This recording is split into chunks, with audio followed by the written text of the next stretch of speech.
Good morning, ladies and gentlemen. Let me begin by expressing my warm thank you for inviting me to speak today. Unfortunately, I am not able to join you in person, but I'm delighted to join you via this video. And thank you for this opportunity. The purpose of this presentation is to give you some food for your thoughts in relation to the use of existing and emerging technologies and what implications these may have to our practice. As we all well know, our society has been fundamentally changed over the past 2 decades by rapid developments in information and communication technology. And what we know for sure is that this change will continue. And also, we all have had to take a quite technical leap during the past year due to the COVID. And I want to congratulate each and all of you, since I know that you have been taking a big learning curve as well as I have done.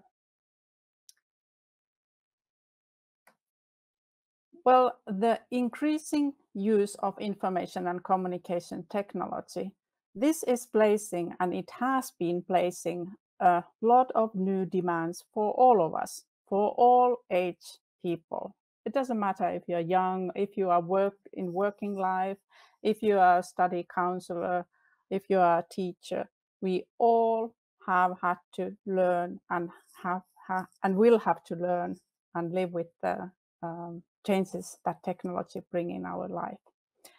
Access to information, access to different services, including increasing number of different e-services, it makes a requirement that all citizens have sufficient digital skills and understanding of these existing and emerging technologies.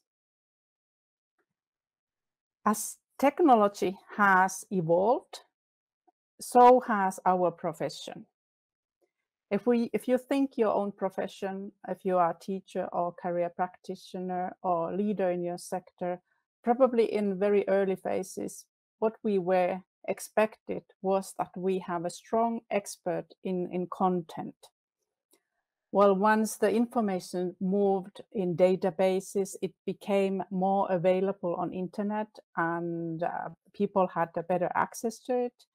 We also were expected to become and have a more deep understanding on being expertise in process, in teaching, not only be a content expert, but also having skills on different learning processes. And same goes with the career professionals.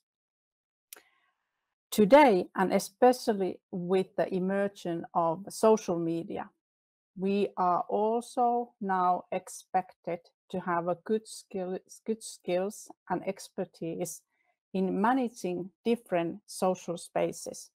Not only the social spaces where we are together in face-to-face settings, but different social spaces that now existed online.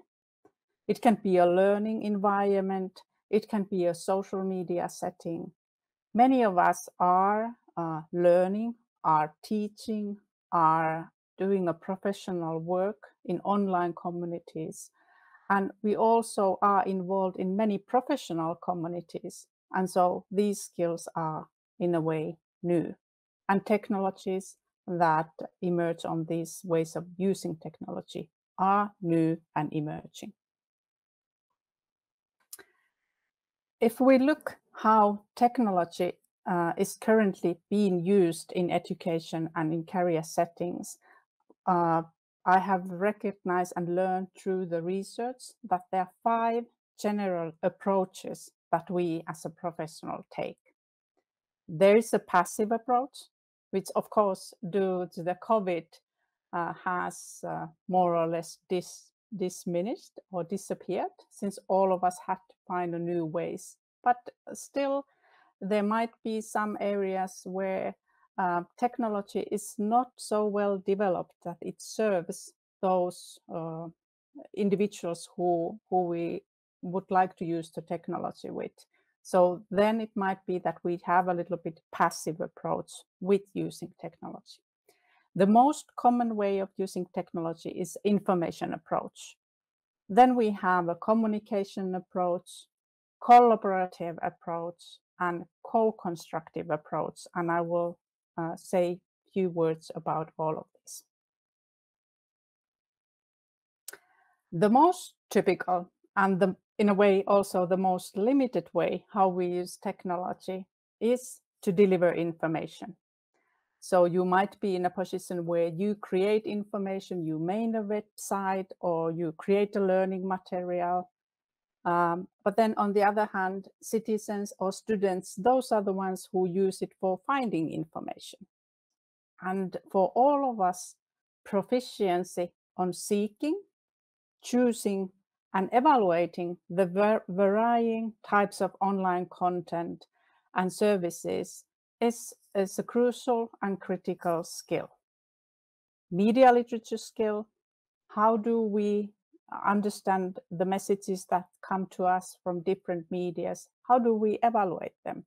Are highly important, and developing our own skills, but also developing the youngsters' skills on this is very important. So for us, when we think about how do we use existing and emerging technologies for information, the operational understanding of different technologies and which technologies will fit for information delivery the best is important. Visual social media is today very much used in young people. So visual social media, it refers to different platforms that share visual messages rather than traditional text messages. So when we create information, when we try to reach certain people or get the messages, the information through, it's important for us to consider in which format we put the information out. What kind of format is that the target audience is using? Is it video? Is it infographic? Is it pictures? Or is it texts? Visual social media works and visual information works if we have a complex information. We have a data or information that, for example, can be presented. Numbers can be presented in graphics or charts. It is also an opportunity to create visually interesting content for learning. We can also consider if sometimes when we ask students to do reflections or tasks, how about if we give them an opportunity to use visuals when they return the task for you or the assignments? When we move from information to communication approach, then we use technology most often in first level in one-to-one communication. And this is, of course, we've all learned, it is a readily available technology and provides alternative way to face-to-face communication. And sometimes it also provides individuals a way to anonymously share their thoughts and questions. If it's a topic that it's a little bit challenged to ask in face-to-face, it might be easier to have an opportunity to ask questions maybe online, being anonymously. Anonymously services are not fit for all purposes. But then one-to-one communication, what is highlighted there is that even that we have these visual channels, communicating often takes place in written format. So for us as a professionals to have a versatile and varied writing skills and readiness to operate in written format is a skill to practice and skill to consider. So for example, what kind of words we use, how do we express these noddings and facial impressions and hearing you, if that all is in written format. Proficiency in using various types of online content and services in specific contexts and work settings is also highlighted. So when we have information and we use text-based communication, how do we motivate individuals, for example, to access a specific link that you think that she or he should read? So how do we make sure that they find to that specific information that you would like them to seek? Communication today, one-to-one communication takes place in different settings. We have synchronous mediums, so which means that we are communicating in real time, for example, chat and these video calls on these days. But then we also have asynchronous, like emails, or it might be a written format on your website or on your learning environment. We are also seeing virtual reality places and gamifications where one-to-one communication opportunities are emerging. When we move from information and one-to-one communication to collaborative approach on using technology, then we are coming to a group settings. So we have a group of people who are brought together. And this, of course, all of us who work in educational settings is quite a typical way. How do we do our work? So then we move from communication skills to thinking, how do we organize and how do we use technology in more pedagogically focused way? So emphasis is on methods, techniques, and activities that foster collaborative processes in learning and acquisition of those skills that you are aiming with your students or with the citizens that you are together. Technology provides here in many new opportunities for novel practices that support increased user engagement with teachers or with career practitioners, and new ways of sharing, collaborating, reflecting the information. So in collaborative approach, you can have your students, but technology also gives you opportunities to bring, for example, employers to collaborate with the youngsters or other subject teachers, or even wider community if you want. So we have different tools, and for us, this is what it requires for us is to have a knowledge of technologies that are available. They might be portfolio tools, they might be different platforms, and how do we then use those tools and appropriately structure and actively facilitate and shape the discourse or activities that take place on these tools. The significance on creating confidential relationship and trust in group interaction and activities is emphasized. So when we have a group of people in online learning environments or online tool together, it is good to agree and go through what kind of collaborative interaction we are building together, how others are treated with support and respect. Although that citizens use technology a lot and have a lot of skills, most of those skills often are what I would call entertainment skills.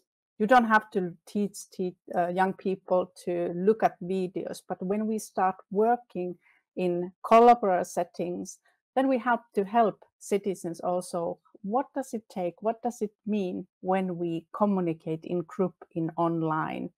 And how do we respond? How do we acquire? How do we reflect and sometimes even challenge each other's opinions in these settings? So these are skills for us to support that citizens and students will build. The fourth way that we use the technology is what I've named here co-constructing, and in guidance field I use the word co-careering. This means and refers to shared expertise and meaningful co-construction among people who are in some kind of open media setting. So now we are talking about, in internet we have social media groups, we have different channels that can be used. And this is citizens do ask advice, they seek information also on those settings. So co-constructing knowledge means that any of us, any of our students, any of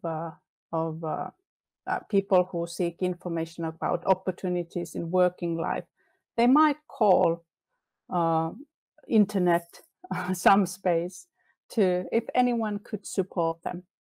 So co-constructing is co-creating knowledge with those who are around you in different technological settings. Often this takes place in social media, and you've probably seen it. We as a professional, this of course is a new question. How do we make ourselves available on these social media settings? This is a question that we can ponder. It is important for us to be aware of these different ways of using technology and being aware what happens in social media. And then if we make a decision to be present in social media, then also make a specific social media strategy, what, who, and for whom we are there for. And as I started, what we know for sure is that technology will evolve. So with this presentation, I wanted to highlight that it's important for us as professionals to be aware of the different ways that technology is currently used, and maybe think a bit what kind of skills the use of different ways it requires. So in information approach, it's about having an operational understanding of the technology that you use, having a proficiency to locate, evaluate, and use the different technology for delivering information. For communication, having a practical knowledge of those different tools and being versatile and thoughtful writing if the one-to-one communication take place, for example, in chat and not in visual formats. In collaborative approach, then we come, how do we create a collaborative learning environment, pedagogical then we need to have a good pedagogical knowledge and affordance of the opportunities that specific tools provide. So what kind of activities the tools support and what cannot be done in some tools. Then we need to also have a good capacity to generate and maintain engaging and constructive online discussions. So supporting that group of individuals, share their thoughts, collaborate, and work towards your set aim. And the final, what I mentioned, was this co-constructive approach. Then if we make a decision to be available on social media, presence and participation in social media, creating a visual and trusted online presence are the things that we as professionals need to consider. If you have any further questions, Please do not hesitate to be in contact, connect in social media, and have a wonderful rest of the conference. Warmest greetings from Finland.